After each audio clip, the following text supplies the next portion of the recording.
娘娘，快把药收起来吧。您是明媒正娶的皇后，不是来争宠的妾室，这些东西用不上了。我坐在铺着大红喜被的床沿，指尖还捏着那包迷情香，差点笑出声。我娘教了我18年宅斗36计，怎么苦肉卖惨博同情，掐着我的胳膊反复说：丫头，心要黑，手要毒，不然进宫就是当炮灰的命。我本来都做好了在后宫倦生卷死的准备，结果大红凤辇从正门抬进坤宁宫，百官跪迎，圣旨昭告，我直接成了大周朝名正言顺的中宫皇后。合着我苦练10几年的阴损招数，刚开局就失业了。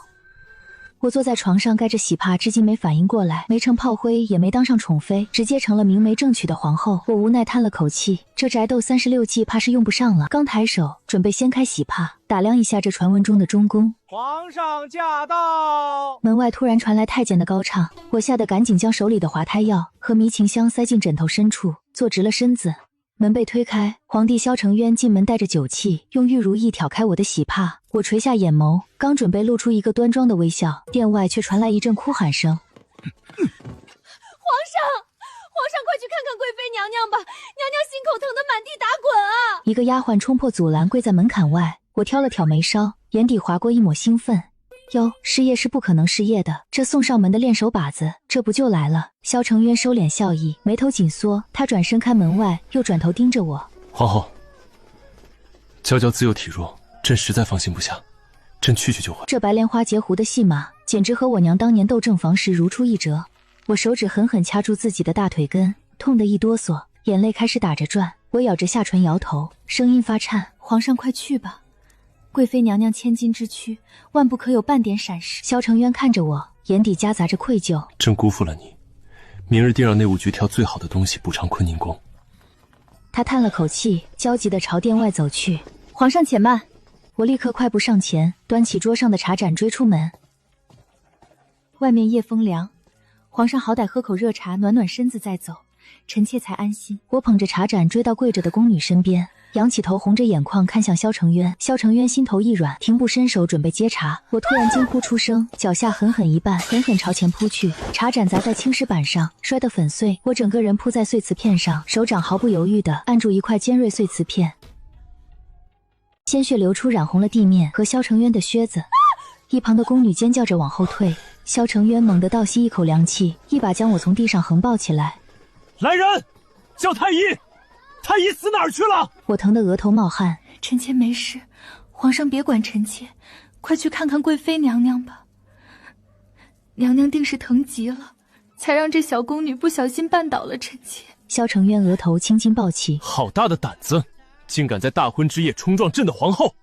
来人，把这个贱婢拖出去，重则30大板，即刻发落慎刑司。宫外传来板子落下的闷响和压抑的哭喊声，很快又归于寂静。萧承渊将我搂在怀里，拿帕子捂住我的伤口。今夜他再也没提要去承乾宫看望贵妃。我埋在他衣襟里，闻着龙涎香的味道，唇角悄悄勾起一抹冷笑。这点截胡的把戏，简直跟我娘当年斗正房的手段一模一样。就这水平，也敢来跟我抢人？宅斗36计，本宫今晚先给你上第一课。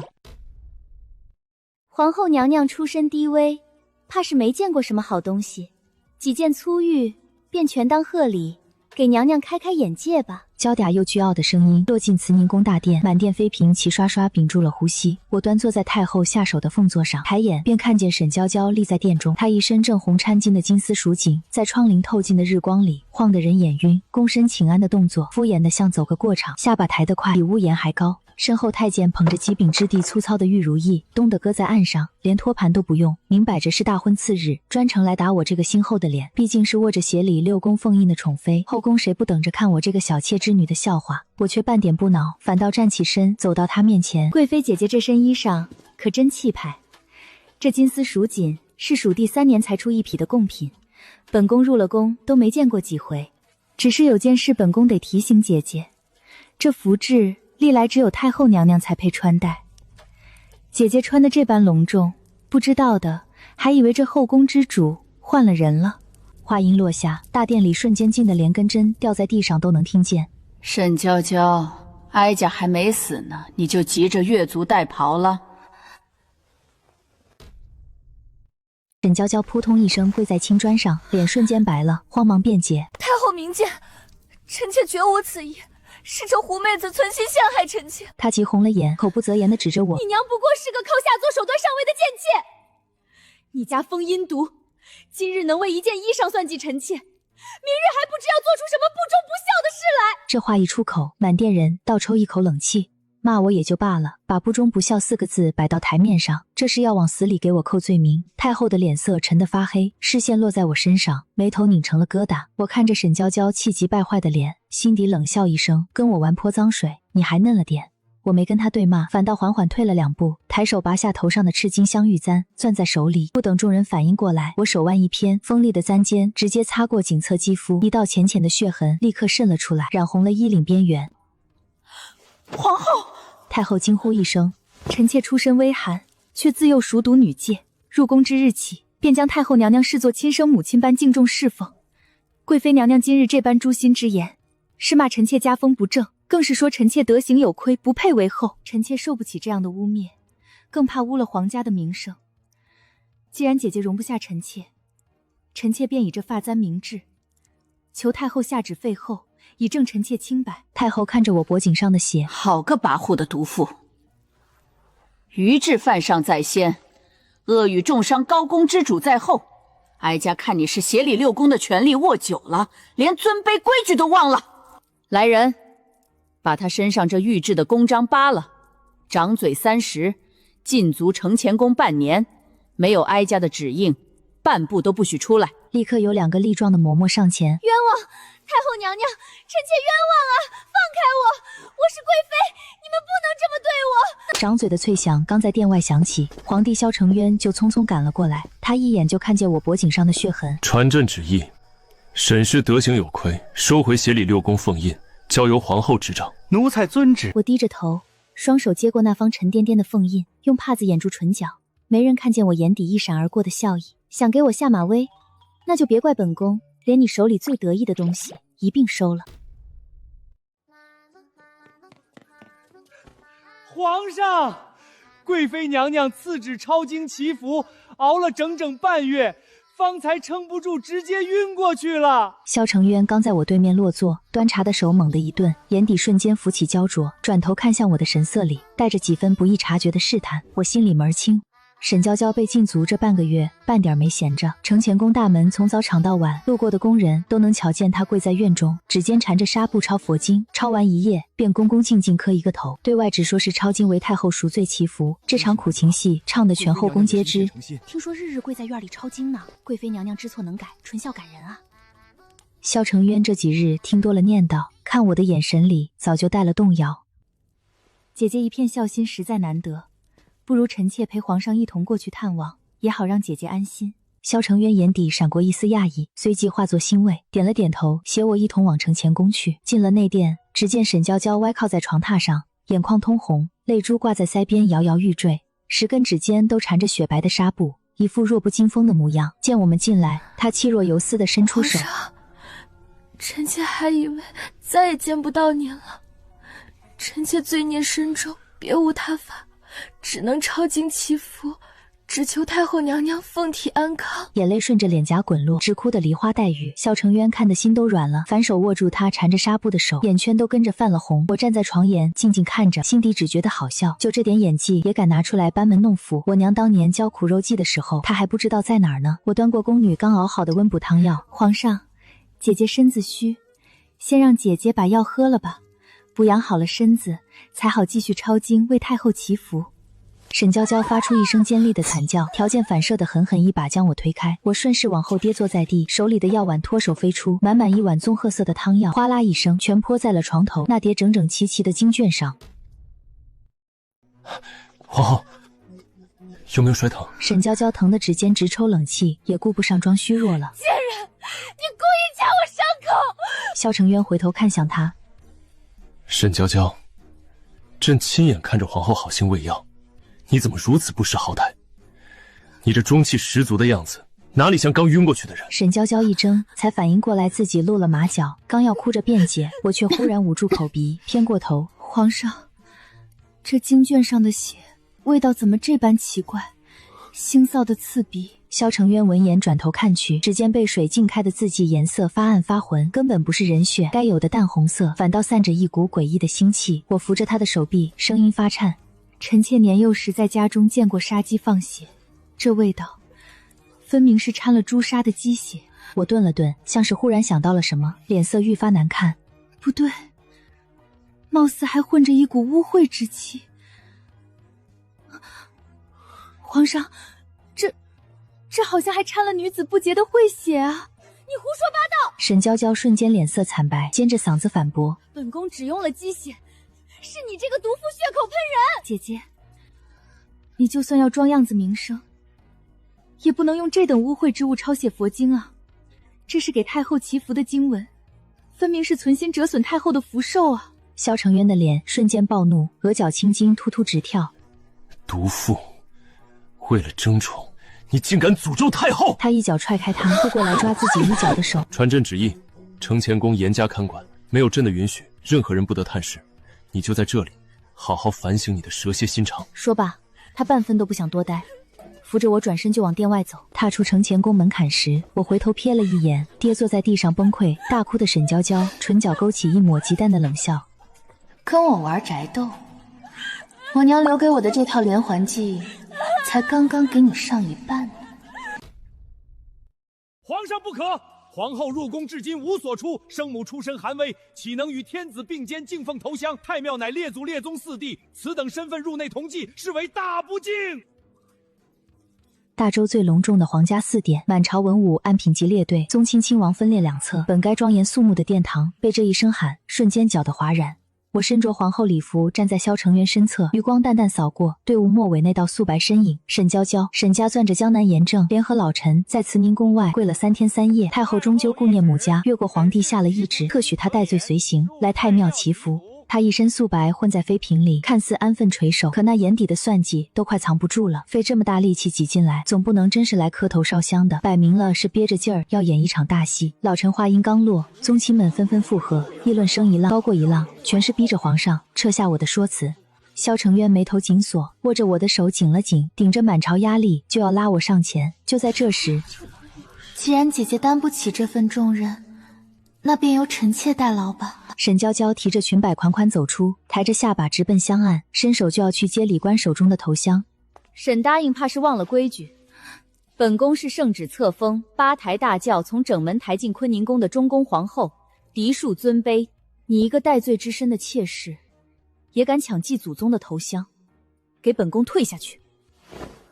我手腕一甩，直接将他甩得踉跄后退几步，险些跌坐在地。不等众人反应，我反手扣住萧承渊的手，抬步便走到香案之前，帝后双手执香。就在香枝落定的刹那，一声刺耳的木裂巨响从最高处的太祖灵牌传来，所有人猛地抬头，只见供奉在正中央的金丝楠木灵牌竟从中间硬生生裂开一道深缝。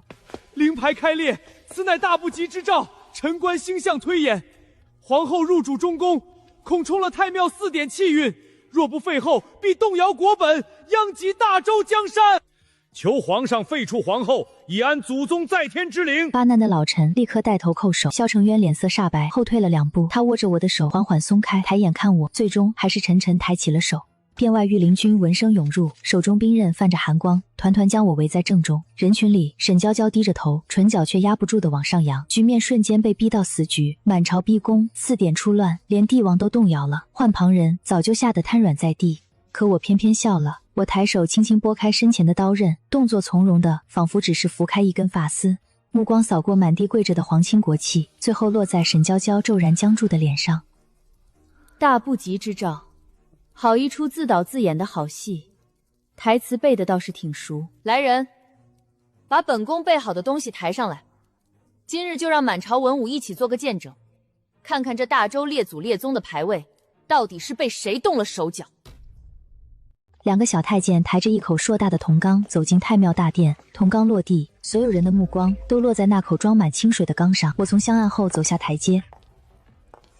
刚才说这是天降凶兆，那本宫今日就让满朝文武亲眼看看，这老天爷到底长了什么眼。我一挥手，身后的贴身宫女翠竹端着一个托盘走上前，托盘里放着2块与太祖牌位材质完全相同的金丝楠木，拿起其中一块丢进铜缸的水里，水面激起一圈涟漪，木头静静地漂浮着，毫无动静。这块木头就是内务府造办处寻常的料子，泡在水里安然无恙。随后我拿起托盘里剩下的那块木头，而这块是本宫昨夜命人去造办处从负责雕刻太庙牌位的张工匠床底下搜出来的。我捏着那块木头重重砸进铜缸里，木头刚一接触到水面，只听一声脆响，整块金丝楠木竟然在水中剧烈翻滚，中间瞬间裂开一条大缝，紧接着断成2截，沉入缸底，全场死寂。连最爱叫嚣的几个老臣都瞪大了双眼，喉咙里发不出一点声音。我冷笑一声，走回香案前，伸手拿起那断成2截的太祖牌位，我将牌位断裂的横截面直接怼到那位宗室老臣的脸上。王爷看清楚了，这牌位里面被人掏空了芯子，里面填满了绳石灰和黄豆，只要插上刚点燃的滚烫头香，热气混着香炉里的水汽渗进木头缝隙，黄豆遇水受热急速膨胀，绳石灰灼烧木材，不出片刻，这牌位自然会从内部被活活撑裂。这算哪门子的天降凶兆？这分明是有人欺师灭宗，拿大周的列祖列宗做局，就为了陷害本宫。萧承渊的脸色阴沉到了极点，他几步跨下台阶，一把揪住青天剑监正的衣领，说，是谁指使你在这个时候妖言惑众的？监正吓得浑身抖如筛糠。是贵妃娘娘，不是沈家。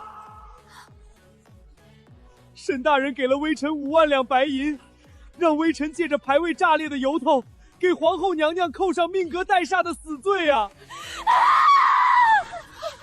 你胡说！你这个狗奴才敢攀咬本宫！皇上明鉴，臣妾绝没有做过这种大逆不道的事情，是皇后，这一切都是皇后自导自演的苦肉计。翠竹，把人带上来。殿外，2名御林军压着一个浑身是血的男人扔在地上，正是那个造办处的张工匠。皇上饶命！是沈家大管家找到了小人，拿小人一家老小的性命要挟，逼着小人在太祖牌位里动了手脚。这是大管家给小人的银票，上面还有沈家钱庄的印记。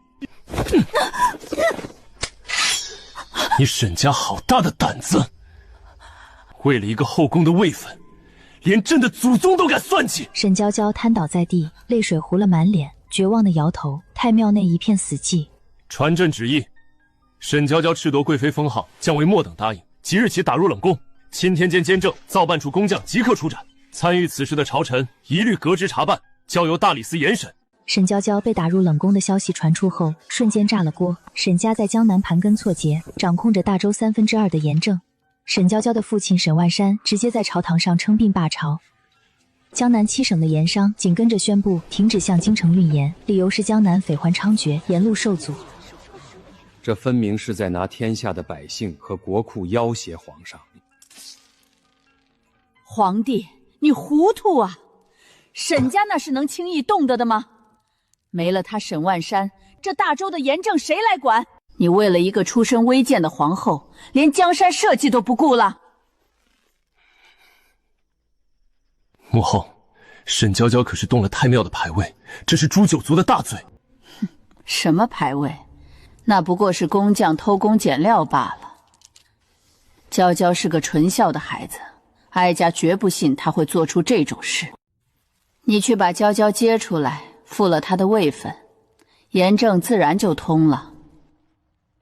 我站在萧承渊身后，看着太后那副咄咄逼人的嘴脸，心底冷笑。我走上前，屈膝跪在太后脚边。太后娘娘息怒，皇上也是一时气急。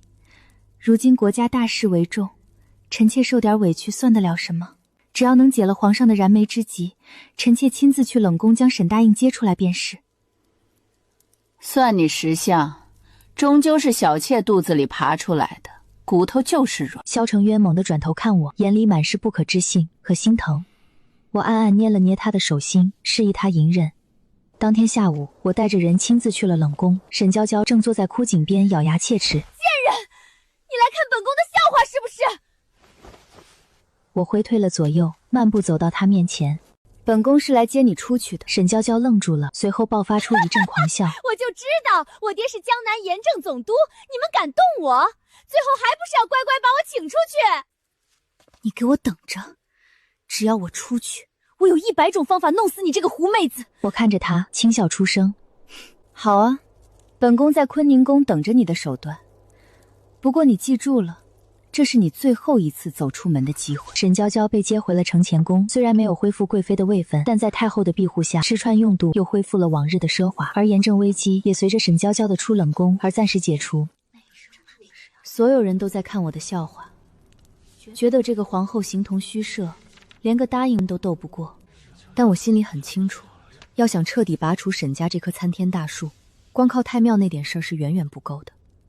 我要让他们自己把刀递到我的脖子上，把全天下人的怒火都点燃。沈娇娇复宠后变得比以前更加隐忍，她不再张扬跋扈，每天按时去慈宁宫给太后请安，甚至在路过坤宁宫时也会规规矩矩地给我磕头。但我身边的暗卫早就查出承乾宫最近总有面生的小太监出入，甚至连太医院负责给我请平安脉的李太医都在深夜去过一趟承乾宫。他们终于按捺不住要动手了。中秋家宴设在御花园的太液池边，后宫嫔妃齐聚，丝竹管弦之声不绝于耳。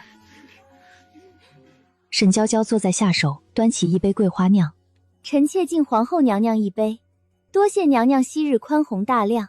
我看着她那双充满算计的眼睛，端起桌上的酒盏。就在酒杯碰唇的一瞬间，我闻到了一丝极淡的苦杏仁味。千机药，剧毒无比，发作极快，死状极惨。沈娇娇竟然在众目睽睽之下想要我的命，而且这酒是御膳房统一送上来的。从倒酒到端杯，经过了10几个人的手，甚至连太后宫里的人都有参与。他们把这盘棋做得很死，哪怕我死了，最后也只会查出一个替罪羊。皇后怎么不喝？可是身子不是。我娘说过，女人想要在这吃人的后宫活下去，手必须得毒，不仅对别人毒，对自己要更毒。不付出点血的代价，怎么能让这把火烧透沈家的酒足？我冲着萧承渊温婉一笑，臣妾没事。我重新端起那杯毒酒，仰头一饮而尽，烈酒入喉，宛如刀割。不到半盏茶的功夫，腹部传来一阵剧烈的绞痛，我手一松，精致的白玉酒杯砸在地上，摔得粉碎。一口暗红色的血从我嘴里涌出，滴落在案几上。我整个人从椅子上栽倒在地，双手死死捂住腹部，鲜血顺着嘴角不断淌下，染红衣襟，呼吸急促而艰难。皇后！萧承渊发出一声嘶吼，他猛地扑过来，将我抱在怀里。皇上，好痛！我的视线开始模糊，但我还是用尽最后的力气，死死盯着坐在不远处的沈娇娇。沈娇娇吓得脸色惨白，手里的帕子掉在地上。她显然没想到这药效会这么猛，更没想到我会在大庭广众之下发作。太医，快传太医，封锁整个御花园，谁也不许放走！太后也被这突如其来的变故惊得站了起来，手里的佛珠散落一地。太医院的李太医连滚带爬地跑过来，刚搭上我的脉搏，就吓得瘫倒在地。皇上，皇后娘娘这是中了千簇剧毒啊！此毒无药可解，娘娘怕是……废物！这养你们有何用？救不活王后，真要你们太医业全族陪葬！我靠在萧承渊怀里，感受着生命的流逝。其实我早就服下了解药的底子，这毒虽然凶险，却要不了我的命。但我必须让所有人都以为我必死无疑。我用沾满黑血的手指向沈娇娇的方向，是她。说完这句话，我脑袋一歪，彻底陷入了黑暗。我再次醒来时，已经是3天之后。萧承渊双眼熬得通红，下巴长满了胡茬，正紧紧握着我的手。见我睁开眼，他堂堂7尺男儿竟然当着我的面掉下了眼泪。你终于醒了，你若是出了事，朕绝不独活。这千机药虽然解了大半，但我的内脏还是受了重创。沈家如何了？你中毒当晚，朕命禁军彻查了整个御膳房和承乾宫，不仅搜出了残余的千居药，还查获了沈娇娇和前朝通信的密函。我暗自冷笑，那密函自然是我让暗卫提前塞进承乾宫的。这3天里，前朝后宫已经翻天覆地。太后因为涉嫌包庇沈娇娇，下毒谋害中宫，被萧承渊强行禁足，在慈宁宫夺了所有的印信。沈万山得知女儿被抓，竟然狗急跳墙。他联合江南几大盐商家族，全面停运盐货，甚至暗中豢养的私兵蠢蠢欲动，扬言要入京面圣陈情，逼萧承渊让步。沈万山拥兵自重，江南现在乱成一团。朝中还有不少老臣在为沈家说话，要求朕释放沈娇娇，平息江南之乱。我看着他为难的样子，用尽力气撑起身子。我从枕头底下摸出一把钥匙，递给萧承渊。皇上，臣妾曾让人在京城汇通钱庄存了一个箱子，箱子里面是沈万山这10年来贪墨盐税、克扣军粮、私造兵器、倒卖官爵的全部铁证，还有他与塞外敌国暗中勾结，出卖大周布防图的信件。萧承渊猛地抬起头，震惊地看着我。这些东西，你从哪里得来的？我垂下眼眸，掩去眼底的杀意。臣妾的娘亲虽然是个小妾，但外祖父当年也是江南一带跑商的头目。沈万仙自以为做事滴水不漏，却不知道那些见不得光的证据早就落到了我娘的手里。萧承渊接过钥匙，双手都在发抖。有了这些铁证，沈万山就不再是拥兵自重的地方大员，而是通敌叛国的乱臣贼子。传朕旨意，命兵部尚书持天子剑，携800里加急军令前往江南，联合当地驻军，即刻接拿沈万仙归案。凡沈氏一族，剥夺官职，打入死牢，秋后问斩。遵旨。沈家终于要彻底完了。半个月后，江南平叛的捷报传回京城，沈万山被当场斩杀，首级悬挂在城楼上示众。沈氏一族300余口全部下狱。承乾宫的沈娇娇被押入了天牢最底层的死水牢。我的身体恢复了一些，虽然脸色依旧苍白，但已经能下床走动。我换上一身暗红色的凤袍，带着翠竹走进了天牢。死水牢里阴暗潮湿，污水没过膝盖。沈娇娇被粗大的铁链锁在墙上，浑身污泥，头发像枯草一样粘在脸上，哪里还有半点当初嚣张跋扈的贵妃模样。听到脚步声，她艰难地抬起头，看清是我后，贱人，你没死，你竟然没死！你还我爹的命来，还我沈家满门的命来！你爹通敌叛国，死有余辜，你沈家满门都是被你这个蠢货牵连的。我让人搬来一把椅子，端端正正地坐下。你不是一直自诩门第高贵，看不起本宫这个小妾生的女儿吗？现在你引以为傲的家族没了，你还有什么资本在本宫面前狂吠？沈娇娇突然大笑起来，笑得眼泪都流了出来。你以为你赢了？你不过是皇上对付我们沈家的一颗棋子罢了。你以为皇上真的爱你？他只是利用你那点上不得台面的手段来借刀杀人。等你没了利用价值，你的下场比我还惨。我挥了挥手，狱卒打开牢门，走了进去。娘娘有旨，沈氏大逆不道，赐酒。沈娇娇终于慌了，拼命摇头往后退。不，你不能这么对我，我是太后的亲侄女。我坐在椅子上，冷眼看着一切，直到确认他死透了，才站起身，理了理凤袍。厚葬了吧，我给你个体面。是。处置完沈娇娇，我乘凤驾自天牢返程，马车碾过青石板路，一路寂静无声。车帘缝隙漏进几缕冷冽秋风，吹得我指尖微微发僵。翠竹连忙取过暖炉，塞进我掌心。娘娘，天牢阴气重，您身子本就中毒亏空，可得好好养着。方才在牢里站了许久，奴婢瞧您脸色白得吓人。我低头看着掌心温热的铜炉，无妨，心头一桩大事落了地，这点寒凉算不得什么。脑海里反复回荡沈娇娇临死前嘶吼的那句话，这话像一根细刺，轻轻扎在心底，说不清是在意，还是单纯觉得可笑。马车驶入宫门，直达坤宁宫。殿内早已燃好地笼，暖意扑面而来，岸上温着滋补气的汤药，是萧承渊一早吩咐御膳房备好的。皇上驾临！今日去天牢了，朕早就吩咐过，那种污秽阴寒之地，不许你亲身前往，为何不听？臣妾方才见了沈娇娇最后一面，她死前说，臣妾从头到尾都只是皇上持衡沈家，清扫前朝障碍的一枚棋子。话音落下，殿内骤然安静，只余地笼燃烧细微的噼啪声响。萧承渊抚着我脸颊的手一顿，眼底翻涌着复杂情绪，有无奈，有愠怒，更多的却是真切的委屈。皇后，旁人如何揣测朕不在乎，唯独你不能这般想我。朕护你是本心，绝非单纯利用。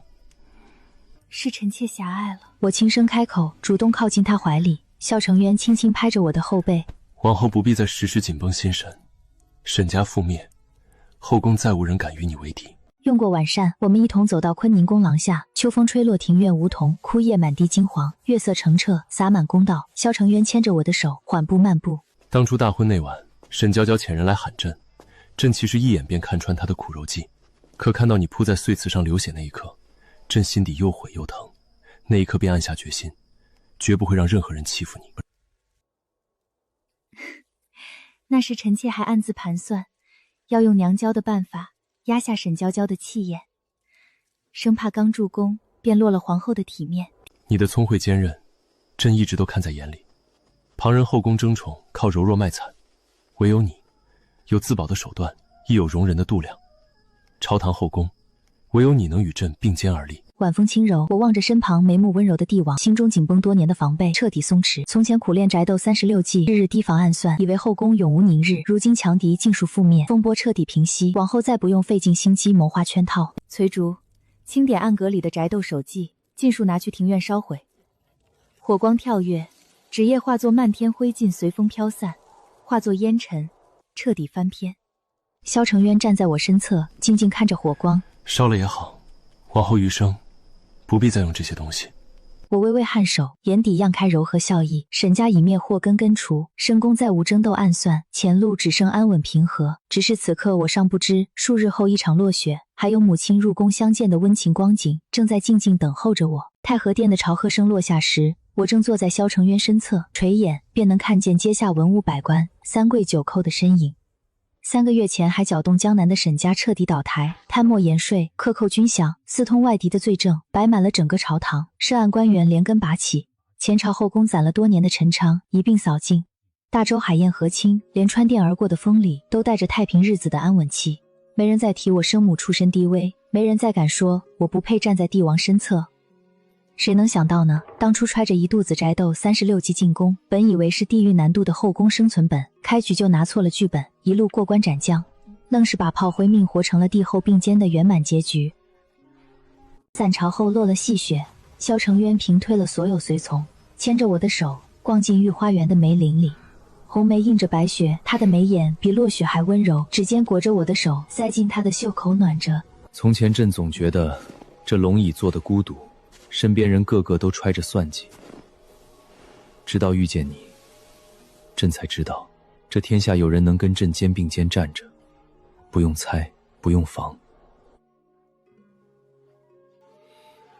往后这后宫，就只有你一人，朕许你一生一世一双人，绝不食言。我靠在他心口，听着沉稳有力的心跳声，鼻尖忽然有点酸。入宫前，我娘还掐着我胳膊叮嘱：丫头，心要黑，手要毒，不然进宫就是当炮灰的命。那时候我满脑子都是怎么躲暗箭，怎么破圈套，以为紫禁城是吃人的魔窟，却没料到最后会在这里找到能安身立命的归宿。苦练了10几年的宅斗本事，到最后直接失了业，说起来也算是另一种圆满。最高级的宫斗从来都是不用斗。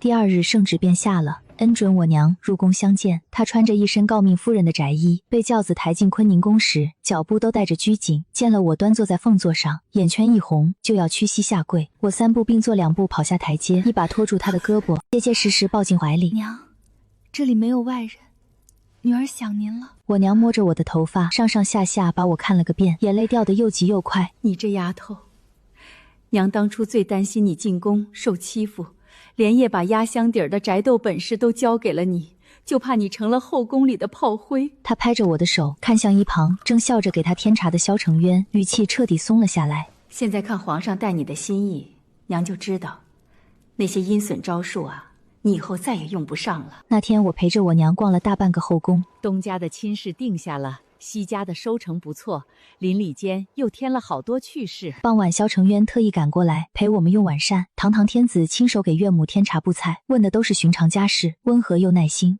我娘出宫的时候腰杆都挺得笔直，脸上的笑意藏都藏不住。夜色落下来的时候，我和萧承渊并肩站在坤宁宫的廊下，抬头看满天繁星。